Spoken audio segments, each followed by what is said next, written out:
we've seen black people oppressed, we've seen black people attacked. So every time you look back and you see those old black and white images of people of color being attacked by dogs and people of color being sprayed with hoses, that's what they were fighting for. Back then, they were just fighting Yeah. for a chance to vote. People like Martin Luther King Jr., people like Malcolm X, these people died to help us um, be in a position to have the power that we have now, which is to be able to cast a vote and make a decision about the people that have controls over our lives. So, I mean, if you in your own community need a reason to Hmm. vote, look at a person like George Floyd. If the people in your city are not open to police reform, are not open to having the conversation about defunding the police, are not open to issues concerning economic equality, judicial equality, and racial equality, right? If they're scared to say Black Lives Matter, you have the power to put people in those positions who do believe that Black Lives Matter, who do believe in Hmm. racial equality, economic equality, judicial equality, That's right. right? That's Who right. see us as human beings. And if the people in your community don't feel that way, vote them out. It's that simple. It's just vote them out. We don't have enough time to sit around and hope that people change their minds. Yeah, Bumpy, you point out something so important. We have the power, and that is in our vote, and that is with our voice, and that's how we use our voice. I think of where we are right now. People say this is a particular moment, but it is a movement, not just a moment, it is a movement. Why, in your opinion, was it George Floyd's death? Why was that the chosen brutality for people to say, oh my God, black people are still oppressed in this country, and it is not fair? I think it's twofold, Carrie. And so many different encounters with between people of color and the police, there simply is no proof of what happened in the interaction. Mm, And so what happens is in a court of law, it tends to lean towards the policeman's point of view, right? In this case, we saw very clearly what happened. I think the other thing is due to the fact that everyone was at home, basically during this time period in relation to the coronavirus. You couldn't avoid it, right? It was on every television station, it was on every absolutely. social media platform. Everywhere you turn, you were constantly hit upside the head with this message. You see in the interaction that this man did nothing to deserve what happened. That's right. I think so well said, because if you think about it, in the grand scheme of things, it wasn't worth it, and he didn't have to lose his life. I think that you touched on something that a lot of people talk about, and that is now defunding the police. That has been such a huge conversation, but there's so many misconceptions around defunding and dismantling. If you will, educate the audience. All right, so most people, when they hear the term defund the police, they tend to think of, oh, they're going to take away our police department. Nothing could be further from the point. Defunding the police means that in certain communities, even Houston, take for example, we had over $1 billion allocated to our police force. Now, what is that money being used for? Some of that money tends to be allocated towards riot shields, right? Pepper spray, right? That kind of thing. That's only used against the people that fund this budget, right? So why would the people want to supply the police with the means to oppress them? If the police are concerned about the situations in certain Yep. communities with a higher crime rate, well, higher crime rates tend to happen in communities where there's not there's not employment opportunities, right? There's not a lot of social services, and people are going to do what they need to do to take care of For themselves sure. and their families. When the community has more opportunities for employment, more opportunities for upward mobility, then they tend to be a less of a strain on the government. They tend to have a lower crime rate, and because of that, we'll have less need for the police in those communities. You are passionate about so many different things in terms of making sure that we are holding our leaders accountable. Talk to me about some of the other projects that you're working on. Well, right now, obviously, being a part of More Than a Vote is essential. We're dealing with primaries in this country right now, and we just want to educate people. We want to inform people because people are tired, they're angry, they're concerned, and they want information and they want action. And so we want to make sure that we give them the right information and lead them in the right direction. And we thank the people that do not look like us for standing with us right now because it's very Amen. important that people who aren't black be involved because if black people could have gotten rid of racism, we would have done it hundreds of years ago. And so I'm trying to use my voice and my platform just to let people know that if they feel like I do, there's a number of places they can go to enact change in their community. People need to know about how their city council runs. They need to know that they have the ability to speak when city council meets, to let them know that that's not the way that they feel their city needs to be run. Those are not the places that they feel the money of their And Bud, community needs to be allocated. and Bubby, even a step further, they could run for office in their local community. They can run for positions. Like people act like they leave it up to somebody else. If you're upset, it's not hard to get on the school board. It's not hard to be a part of the city council. It really isn't. And depending on how small your town is, you could be a mayor. It's the power is with the people, and we need to just know that that's happening. Absolutely. And it's always been with the people. If you look at Trayvon Martin's mother, Sabrina Fulton, right? She felt that there was a system of racism and a system of oppression that led to her son's death. And so what did she do? She ran for city council and she was elected to city council. Our own former president, 44, Barack Obama, right, started in the community as an activist, ran for an elected position, became senator, ran for another elected position and became president of the United States. So don't think that you can't make a difference. You know what I'm saying? You don't need a lot of money. You don't need a lot of power. Your voice is enough to make a difference. Amen. I feel like I need to go out and run for something. You gave me a rousing speech there, sir. I'd be remiss if I didn't ask you this. When I talk to my brothers, I have to ask you, as a black man, how are you doing? Are you okay? I'm good. I'm good. I have a very strong relationship with God, so prayer definitely works for me. I have children and grandchildren who are watching me, who are encouraged by what I do, and they're proud of me right now, and that's really what matters. The change starts at home. So as long as you have a support system that believes in what you're doing and supports you in what you're doing, you have everything you need to go out there and fight the good fight. And for those that don't, there's a community of people here to help you. So you can go to places like morethanavote.org. There are many different places that will encourage you, inform you, and they will put you with groups of people that feel like you, that are ready to take action. So no one has to go about this alone if they want to do it. Yeah, we're stronger together. People have been saying it, but that has much more meaning now that we are in our movement, not just this moment. Bun B, it has been an education, always a pleasure. Thank you so much. I appreciate you. Keep fighting the good fight. Keep up the good fight.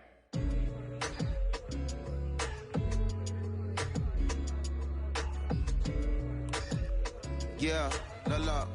So our next guest, I have to admit, I'm a fan, but there are so many different people that we could talk to, and I thought it was so imperative that we speak with her. You know her as Molly on the huge, successful show Insecure, HBO's Insecure. She also has a comedy special highlighting her Nigerian roots, and she's an amazing podcaster. Let's welcome in Yvonne Orji, everyone. You have such a beautiful way of making things funny, giving us our medicine with some candy, right? The humor and the healing. You bring all of that to your space. And right now, as you look across this country and how everyone is so broken and so upset, if it's not social injustice, it's the pandemic, it's depression, it's unemployment, the list goes on and on. How are you doing, quite frankly? I'm rediscovering self in a way that is hard, but necessary, that will lead to ultimate joy. I know it sounds like a lot, but no, I think I personally think that God put all of us on a global timeout. Like we just, America hasn't done as good as other people when it comes to timeouts because everyone else is out playing at recess, and we're still in the principal's office hoping and wishing we can come out. But I think that if we settle into the timeout and really learn the lesson that we're supposed to learn from this season, I think we'll emerge better. We'll learn how to play well with others in more ways than one. And so personally for me, I'm taking this time to learn me in a new way. I feel like I'm being ushered into a new season, and I'm getting still, because sometimes the busy confounds the work that we're supposed to actually be doing. We're busy doing other stuff, but we got work that we need to do on the inside. And I'm leaning into it. I'm like, dang, I thought I was gonna be able to rest like everybody else. And God's like, nah, we got work to do. You know what? And I think that's what everybody is saying about 2020. It's demanding that we be better. And you said it's a global timeout. What do you mean by that? Yeah, it's like everyone sit down, be humble, to quote the great prophet Kendrick Lamar.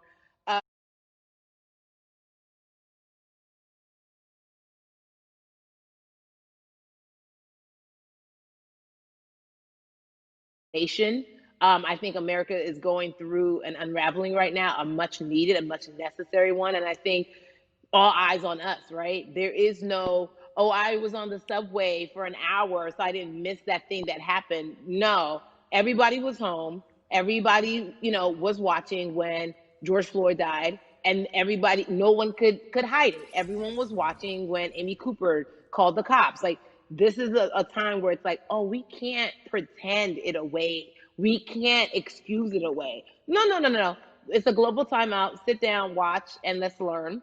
And globally, it's like, hey, we were going business as usual, but it ain't usual no more. Like that's old. Anytime change occurs, it's very uncomfortable. And so right now we're sitting with we're getting we're getting comfortable with the uncomfortable. The minorities, we've been comfortable with being uncomfortable, because that to me explains just the existence for whatever we want to do, how we break into our careers, how we live our lives, how we find ourselves one of the few or one of the first. And that's a lonely road. When you look at, and when you talk about this global timeout, everybody had to pay attention to Amy Cooper. Everyone had to pay attention to George Floyd. How is that helping us as a people, as a country, during our global timeout? I think, well, one, we're not minorities, Carrie. You already know it. It's like these labels that they put on us. It's like the same way of saying like black on black violence. Also, there's no white on white violence. It's branding. Yeah, right. It's all branding. Yeah, you're right. It's like white people kill white people every single day. So no, there is no black on black violence. And if you say black on black violence, well then let's brand white on white violence. Like, I watch Investigation Discovery. Ain't too many of us been featured. So, I just even like, but to answer your question, what does that do? I think what everyone expected is what has happened in the past when the world was still open, right? In that, okay, you had everyone from Trayvon Martin to Castillo to Sandra Bland, you had all of these lives lost, and Black people made some noise. We rioted. We got out in the streets. We started the Black Lives Matter movement, all of those things. And then white people kind of just like, oh, let's give them something. And then it's just like, is it over? It's like Oscars so black. Okay, good. We gave some Oscars. Are we good now? Like, are we even? And it's now it's just like, oh no. This is not about like a Band-Aid. It's like, yo, we might have to amputate the leg a little bit, but it's all right, because by amputating the leg, we're gonna save the body. And so I think that's what's happening now. Like, America is realizing, like, oh, Black people aren't just making a little bit of noise. Like, the protests are still out. The conversations are still being had. The change is still being demanded. And I think they're seeing, oh, this is not going away. And no, it's not, because we need systematic change. What a beautiful way to explore what is happening and describe our country. We might have to amputate the leg, but that's to save the body. That's what's happening right now. That's beautiful, Yvonne. And to that end, I have to ask you this, because the way that we do that, we use our voice. And our voice right now in this world, in this country, is our vote. And everyone talks about voting and how important it is, but I feel like more than ever, we understand that it's not just about voting every 4 years for the man in office. It's about your local elections. It's about the mayor. It is about the district attorney, the people who have the power to bring charges against police if police brutality is an issue in your community. If you care about your school district, you can run for the school board. I ask this of you, right? Your parents are from Nigeria. You are Nigerian. You talk about that very lovingly. What does voting mean for you? I think voting is power. I remember, I became a naturalized citizen back in the 90s when, because I was still a minor, my mom naturalized, and so we were able to do it under her.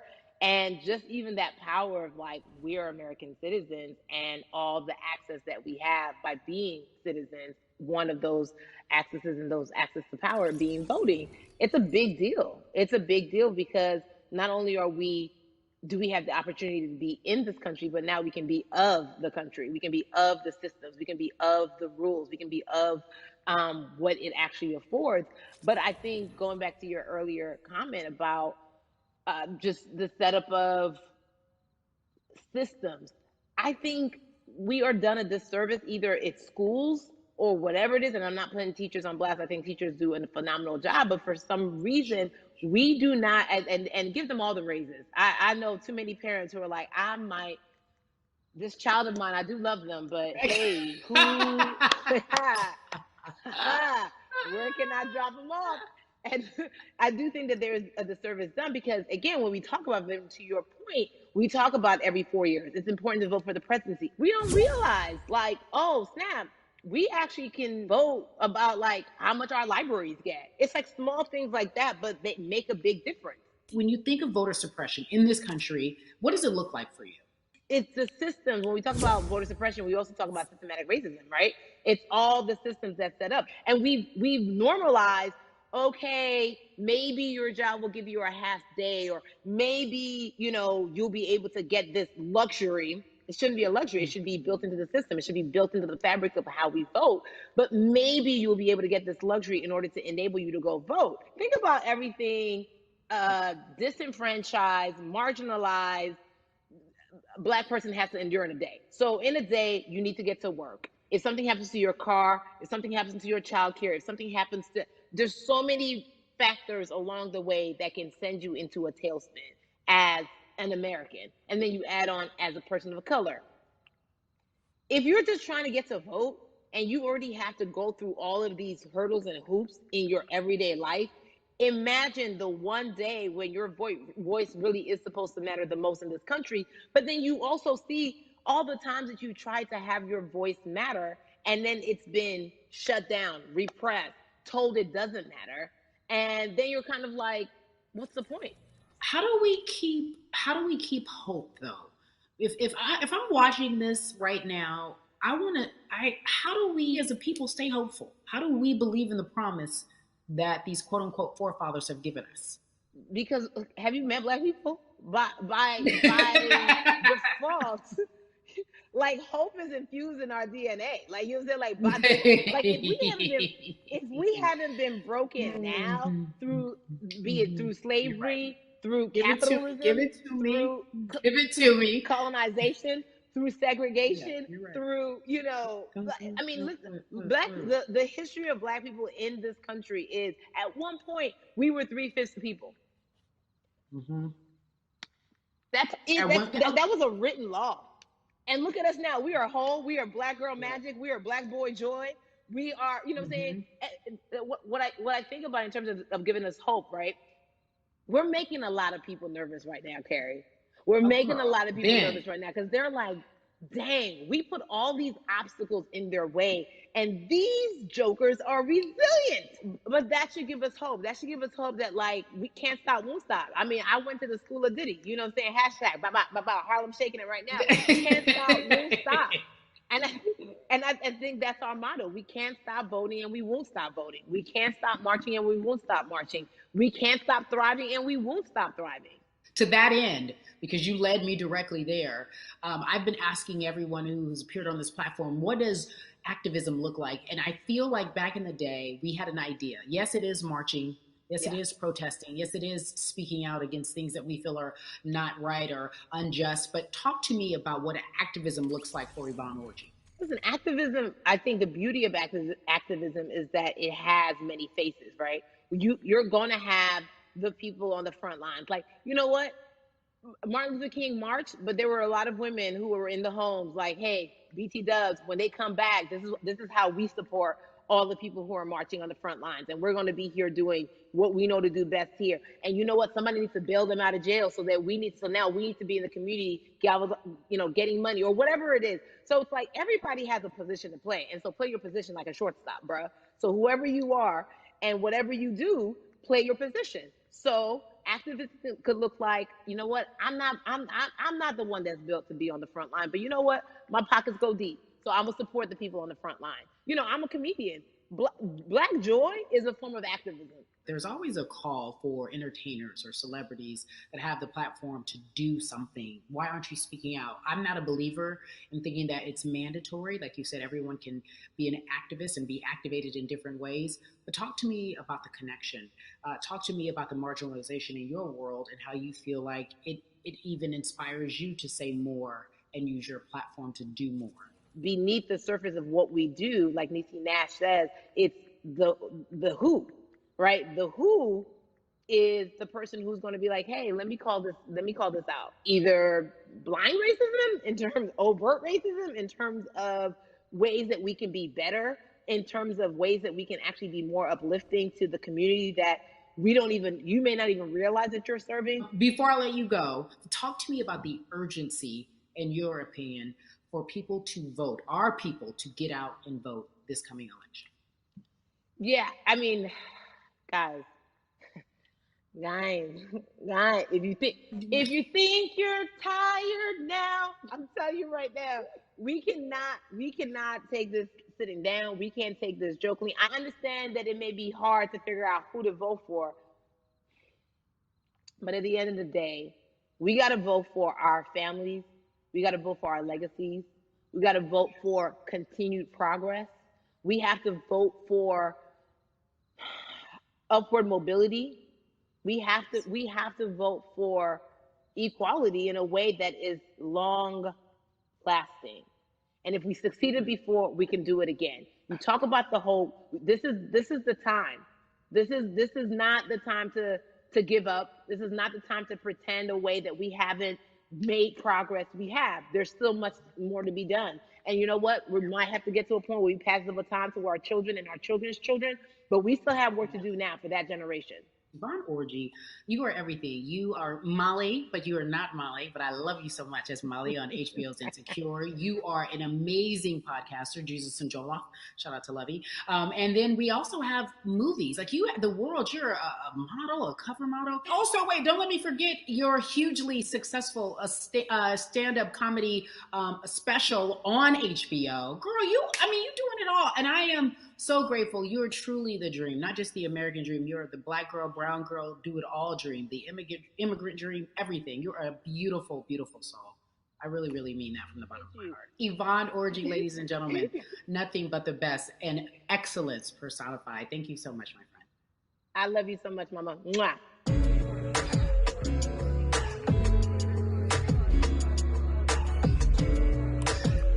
Yeah, la la. So Atlanta has been one of the hotbeds in terms of political unrest and social injustice. We've seen so much happen in that city, and we've also seen so much come from that city, including one of our very own founding fathers of the civil rights movement, and that's Martin Luther King Jr. But right now, we want to welcome in someone who has used his platform to talk about voting, to talk about racial injustice, and how he's trying to help. Atlanta's very own Russ joins us now on We the People. Russ, I'm not going to fan out and tell you what some of my favorite songs were that I listened to repeat on yours. We're going to get to the topic at hand. So Amazing. We got to talk about, recently you did an interview where you shared your outlook on culture and music. And you also were very candid about the fact that you have a privilege and that it's necessary for you to give back. Tell everybody about what that means. It's very obvious. I'm white and I'm in Black culture and I'm benefiting financially off of it. So I feel like if you're a white person financially benefiting off of Black culture, you have to put finances back into Black culture. It's just that simple. The screenshots with your feelings, it just comes off like fake empathy because it comes off very dismissive and very, oh, that sucks for y'all. But anyway, back to what I was doing. Have you felt that way always, or is it now because of the time of where we are in this country? I've always had the feeling. I think now it's just obviously elevated. It's a new level and there's new, it's to the point now where you can't, first of all, you can't not say anything. Second of all, though, I just think saying something isn't enough anymore. I think, if you have the ability to put money back into a culture that you're financially benefiting from, you have the ability to, you should. It's interesting that you talk about it in that way because some people do believe that silence is the best way to go because it's hard to talk race, especially if you're white and you're in the Black culture. People just feel as if they can't talk about it. They feel awkward. They feel as if they don't have the privilege or the voice or the words. How do you find yourself right now in terms of interacting with people when they want to talk to you about social injustice, police brutality? What's going on in this country right now? Well, first of all, picking and choosing whether you want to be silent or not about race, that's a privilege in and of itself. But no, I try to just do my best to listen to the Black people around me and the educated Black people I have in my life. So I do my best to not act like I have all the answers for everything, especially in a culture that I'm not from. But that's why when we decided to raise the money for Black Lives Matter organizations, we when we raised 500,000, we got on the phone with some of the women who started Black Lives Matter. I got on the phone with Tamika Mallory. I was on the phone with Karen Civil and talking with my friends to make sure the money went to like the correct places, and people who really need it. It's just about listening. That's all. It's about listening. Let's talk about that for a moment, because the way I think of activism, for me, it looks very differently. It's not necessarily just protesting on the front lines. I think that's great. But what about being an activist in the way in which you have decided to be one? What inspired you? What did it look like? You said you raised money for Black Lives Matter. What did you do? Mm-hmm. Walk us through everything that you did and how you find yourself in this moment right now. So for me, it was 3 years ago, I had like a string of festivals, and I decided that I was going to wear T-shirts with a message on them, because I figured what better time to use a platform than in front of, a bunch of people. So one of the T-shirts I wore was, if you want to change the system, speak up, white silence is pro-racism, the whole thing. And it didn't really it kind of got swept under the rug back then. But when all this stuff started happening again, and it's been happening, the police brutality against innocent Black people, I was like, man, I'm not the biggest artist in the world, and I certainly don't have the most white fans in the world, but I got a good amount of people that I can definitely mobilize and turn into some money. And I know they're down for the cause because it's merch, it's a good thing. And I've always been outspoken anyway, and so how am I going to be in Black culture and not be outspoken about racism? And then I got to ask you this, because you grew up in Atlanta, so that gives you a heads up, depending for so many people, because you're in the crux of that beautiful Black city where there are so many wonderful Black leaders, home of so much great music and things that speak to our culture right now. And we are really, really getting. We must use our voice to vote. Talk to me about what the importance of voting for you in this upcoming election. Yeah, so full transparency, I had never voted before, ever. And because, I was one of those people who was like, my vote doesn't matter. And, and I don't know, maybe it's because I was younger, maybe it's because I really thought that, or I don't know, but I just think that it's got to, now this is a bit of a privilege to say it's got to a breaking point for me, because obviously it's been past the breaking point for Black people. But I think that as a whole, the young people need to get out and vote, because we're the ones that never show up. You know what I mean? We never show up to vote, but we're the future. So it's like, look, we got to go out there and vote, and then whatever happens, but at least we did our part. You got to do your part. You're very candid in saying that you just decided to vote. And I think there's a beautiful irony in the fact that you have your fans saying, because of you, I'm voting. Right. And there's something beautiful about that. But I want to know why now for you. Why in this moment is it important for you to vote? And what hit your spirit to say, yes, this is the time to do it? Honestly, because I think that George Floyd really woke up a lot of people who, including myself, who I was vocal and outspoken about racism. I put it in my lyrics. I put it on T-shirts. I would talk about it in interviews. I was vocal about it. But that video in that moment, I think me, along with a lot of other people, just kind of was like, all right, words are simply not enough anymore. We got to do something, whether it's raising money, whether it's voting, or all the above. We got to do something, and I'm ashamed that it took that for me to be like, I need to raise money and I need to vote. It's a shame. And I don't know, I guess it snapped a bunch of people out of it, and even if you were vocal and whatnot, it's time to actually put your money where your mouth is. It's time to go vote. It's time to just stop talking about it and be about it, and it's been time for that. But like I said, I'm ashamed that it took me this long to actually really, really be about it. But I'm here now. So Russ, we all know that this is going to be your first time voting. Tell me what that experience is going to be like for you in terms of what you're excited about. I think, what it's going to do for me? It's going to let me know that I'm contributing to something bigger than myself, and I'm actually putting my money where my mouth is, and I'm being about it. Because for so long, and I know I'm not alone with this, but, standing on the outside and just screaming about this and that, and this should change. And it's like, all right, but did you vote? you know? And so I know it's going to feel good to know that I played a small role, and that's the problem. I think the mentality of like, my vote doesn't matter needs to be changed to my vote, albeit small, does matter. It's a role I'm playing, and if I play my part and you play your part and he and she plays their part, then we make a difference. But it'll feel. I have a feeling it's gonna feel very, very bigger than me. I mean, I think when you realize that giving actually feels better than receiving, that's when you start wanting to do your part and contribute. So, voting is an easy way to give. Yeah. To whom much is given, much is required, and you have been given a huge platform, and we are so grateful for you, Russ. Philanthropist, artist, community activist, first-time voter. We appreciate you for doing this, okay? Thank you. I appreciate y'all.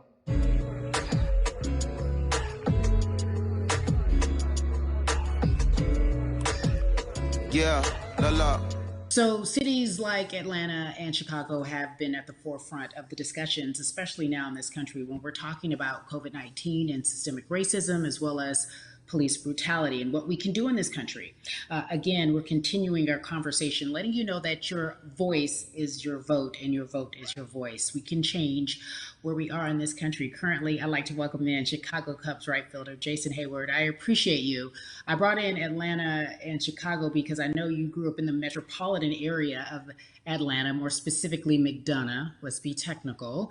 And you have been very vocal throughout this entire time in terms of what our country's been experiencing. Let's look at the past month and a half, if you will.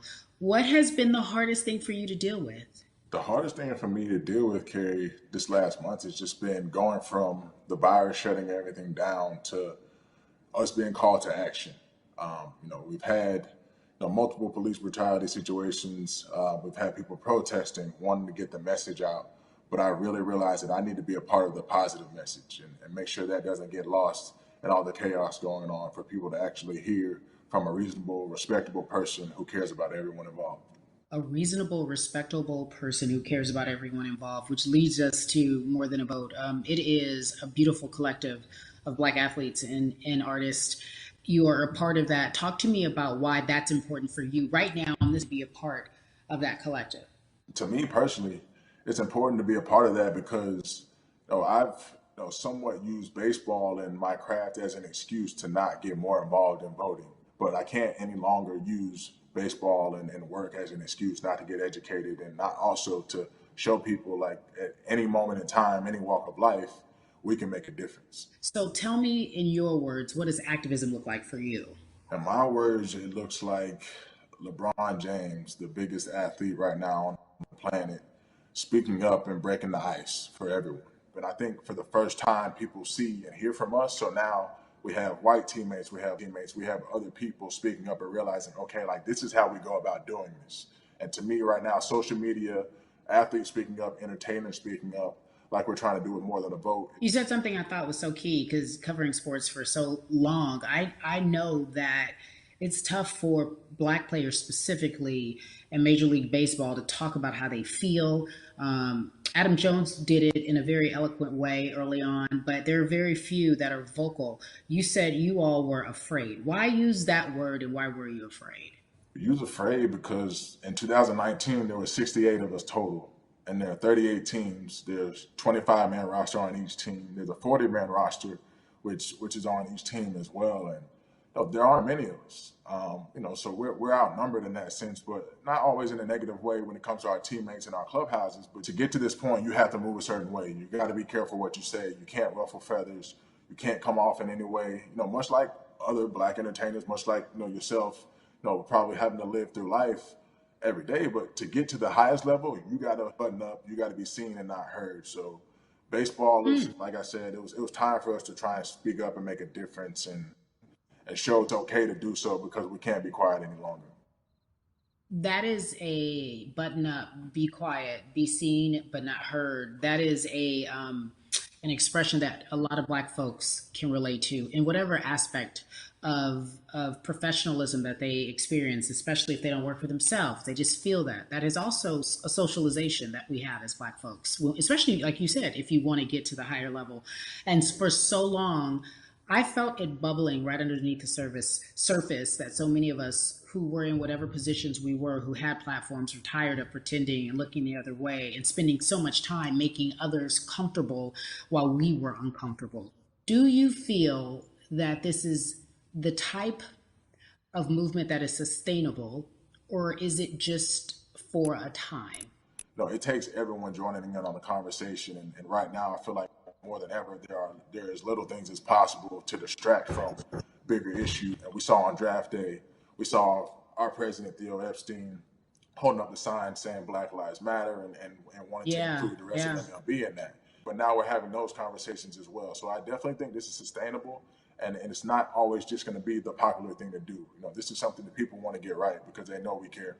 Jason, you said you think it's sustainable, that what you're seeing, especially with your colleagues in baseball, that this can be something where you're feeling more comfortable, feeling more safe to share how you feel about social injustice and police brutality. What are you doing right now in this moment with your platform to help change how we look at voting and how to educate the culture and the community about voting? Well, first, what I'm doing, Carrie, is joining up with More Than a Vote and joining up with other athletes and entertainers to get that message out and use our platform in that sense as a group. And try to create a brand with this to make it something that's not just about the election coming, make sure that it's about people getting educated for years to come and figure out where to vote and how to vote. We've got people in different areas that cover different demographics and influence different areas of people. And as a baseball player, as a Black baseball player, I feel like now, like we talked about, is finding the time to show people that you can use your voice in this profession. You don't have to be afraid. And to me, that can help help a kid growing up. He can see me, he can see other guys that were in the video we posted saying, hey, this is what they're standing for. They're speaking up for these things, and it's okay to want to play baseball. It's not lame. It's not something I have to be as afraid of as I was before. So I feel like that's my role in this. I have a younger brother as well. He's 24. He also plays baseball. So I've got to lead by example. I can't just always, come up with a good answer that sounds good on TV when I get asked a question on, what do we need to do to make changes. I'm joining up here to make sure that I take action and get educated myself. For one, so many people, I feel like in Atlanta, they're on the move. Or when you want to try to make a vote and try and cast your vote, you have to do it by mail. You have to sign up for the absentee ballot. Then you have to get another ballot in return. They have to send it back to you. Well, for me personally, they didn't send that back until it was too late, right? We didn't get it in the mail to the address that's an Atlanta address at my parents' house. We didn't get that in the mail until it was too late. And then from other friends and family that are still in Georgia right now, I just hear about them being held in lines too long and trying to get off work. And we know how it is for any family, but let alone a Black family in a city or in the suburbs trying to take care of their family and trying to provide for them. You try to get off work, and then you're like, wait a minute, you start looking at the clock. It's like, oh, this is not going to happen today, right? And so I saw, Mayor Keisha Bottoms, reach out via social media to people and say, hey, I'm going to address these issues right now. I need y'all to stay in line to cast your votes. Keep hanging in there. So to me in Georgia, that's what that looks like. Well, it's interesting that you even bring that up because there have been all these images specifically from Georgia, because that's such a battleground, where you see people, especially when it came to the primaries, doing whatever it takes. And this is real life voter suppression that you're talking about. It's been happening for decades. It's not fake. What you're saying, these examples of sending you your ballot too late after the fact or shutting down the polls at 6 o'clock while people still are in line, that's a real life issue. There needs to be some type of change. And I think that what we're doing right now is fair. But the idea of voter suppression, do you think that is well known, especially with folks, within the generation, your generation?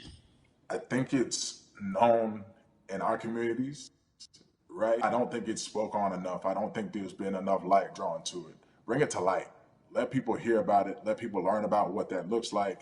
and get more people to say, okay, look, like this is going to happen. We have to expect this, and we can no longer make the excuse. We can't say they didn't warn us. Jason, everybody knows, or it feels as if everyone knows, that the time is now. America's paying attention to us. We have their eyes, we have their ears. If you look toward the future, what are you most excited about in terms of seeing a change?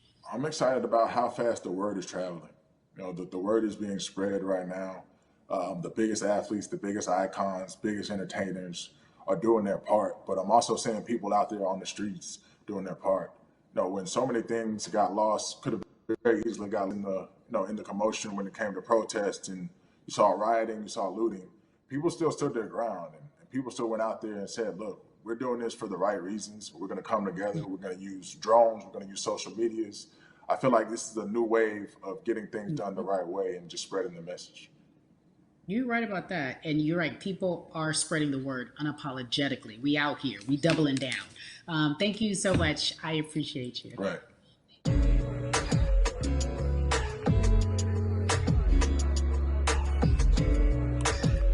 Yeah, la la. Hey, everybody. I am so excited to welcome a friend, a brother, family member, if you will, former colleague, NBA great, sports analyst, philanthropist. He does it all, and he's here to give us his time and his platform to talk about something that is so important, that is voting. Everybody, welcome Jalen Rose to We the People. Talk to me about how important it is for the people who know you and love you and look up to you. Why is it so important that you use your platform to talk about voting? Initially, we have to get past the stigma of the mental systemic racism that comes with the presidential race, governors, mayors, senators, judges.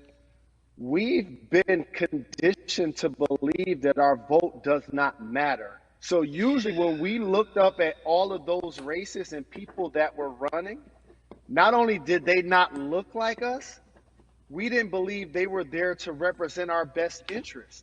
So therefore, as a collective, we didn't mobilize until Barack Obama, and we felt a sense of hope that finally our country is going to do something that we felt would never happen in our lifetime.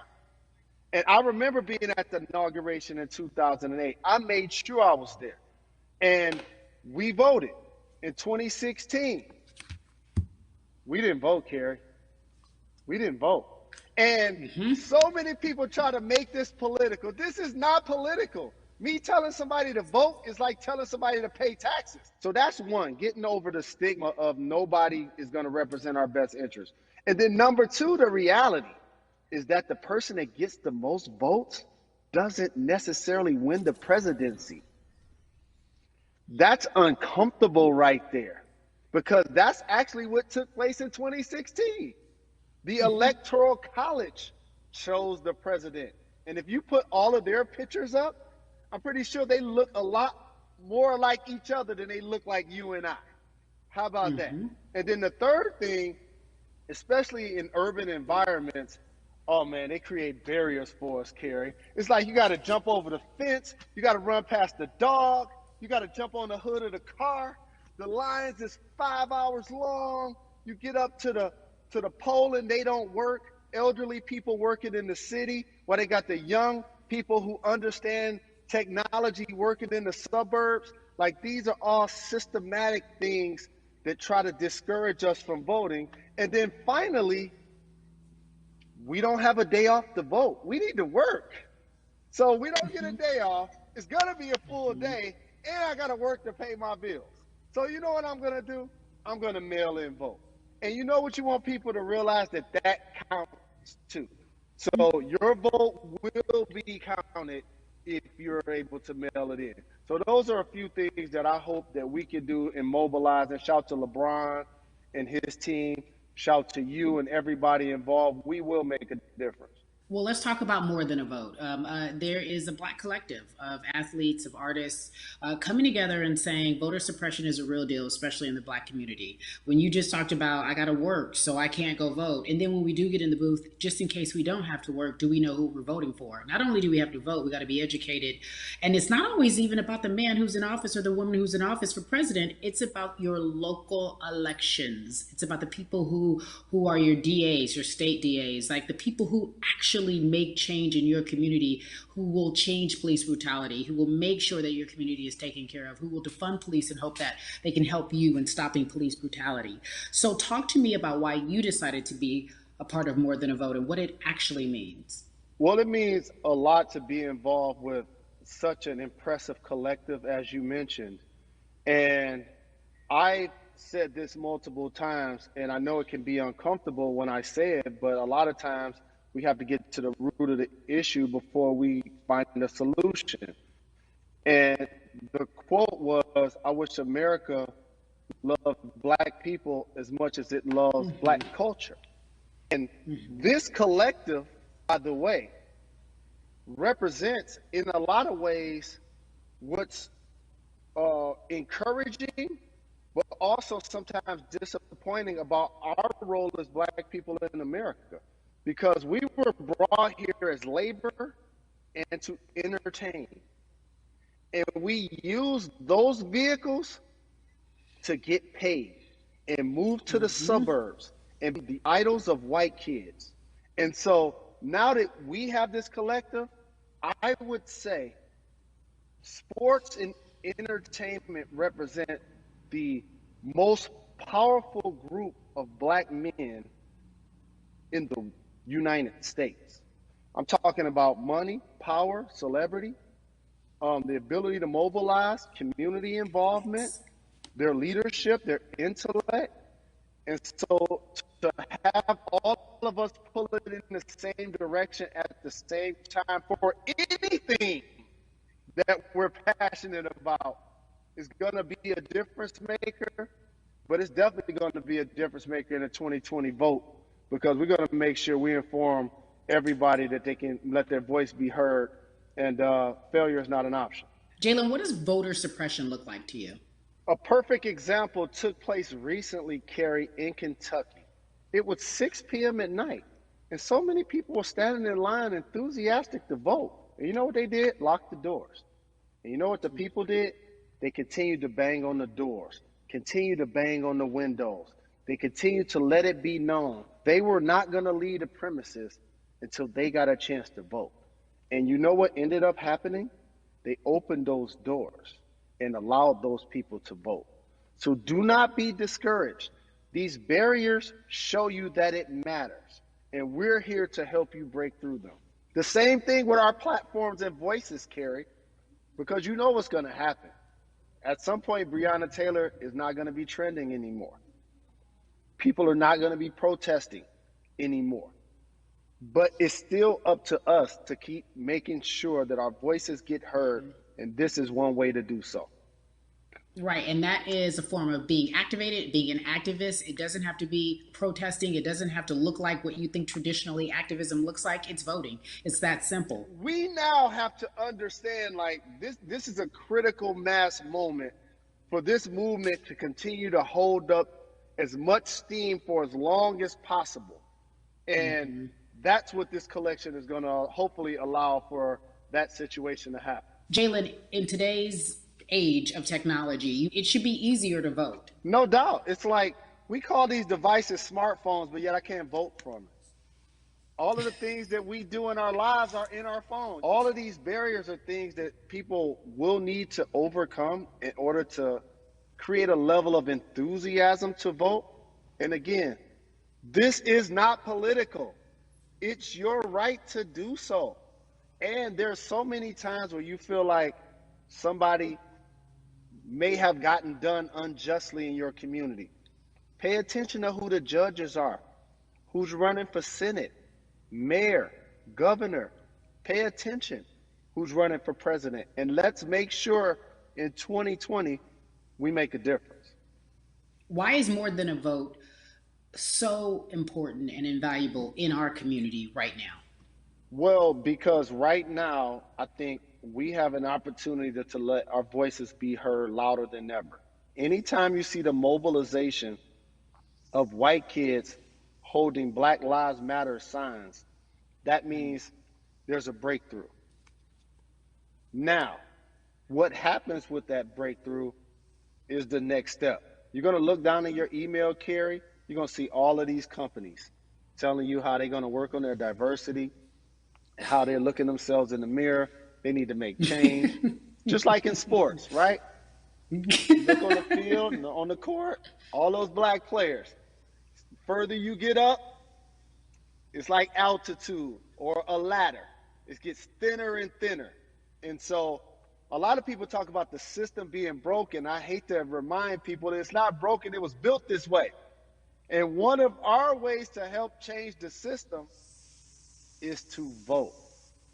So that's why More Than a Vote is so very important, so we can make sure everybody participates and gives themselves an opportunity to let their voice be heard. I think it's interesting because you talked about black men being very powerful in the U.S. if they're athletes and entertainers, because for so long those have been the only avenues traditionally to create wealth. The NBA season comes back. What are your feelings on the season coming back in the midst of everything that is happening? I think you'll see players challenging the establishment more.